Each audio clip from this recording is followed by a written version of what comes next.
abdii shawuu jedhama. Instagram fuulli miidiyaalee hawaasaa yeroo akka namoota akka dhalchuun beekama. Tataatutti argamu miidiyaan nuuf fide tokko isiniif keessumaa qabadde dhoofe. Namni kun abdii shawuu jedhama.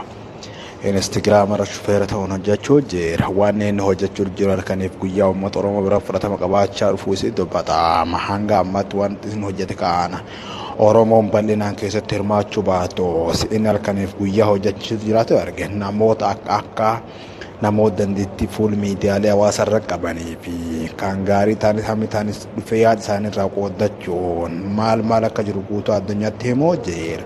Namni har'a qabadee isin dhufe kun Abdii Shawuu. Abdii Shawuu jechuun ijoollee biqiltuu amma lafaa dhufaa jirtu. Abdii fuulduraati. Gara fuulduratti waan jabduu akka hojjetu Abdii irraa fuulduraati. Namoonni hedduun fakkeenya sirraa fudhan fuulli kan kee durri ifa jechuu ni barbaanna.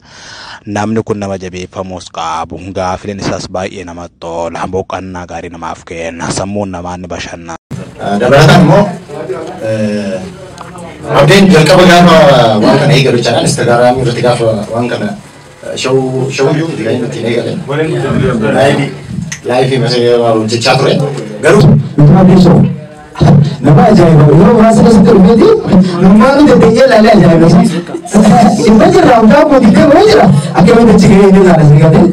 Dura irratti namoonni hangalatuun kan dureessa ijoollee sooshaal miidiyaa keessaa ijoollee sooshaal miidiyaa Instagiraamii fi goggota kaamileen haaranaaf. Abdii Shawuu akkam jira? Bum bum bum bum bum. Ayyoo? Bum bum bum bum bum bum bum bum. Bum bum bum bum bum. Bum bum bum nagaa waliin nu adeemsu. Bye.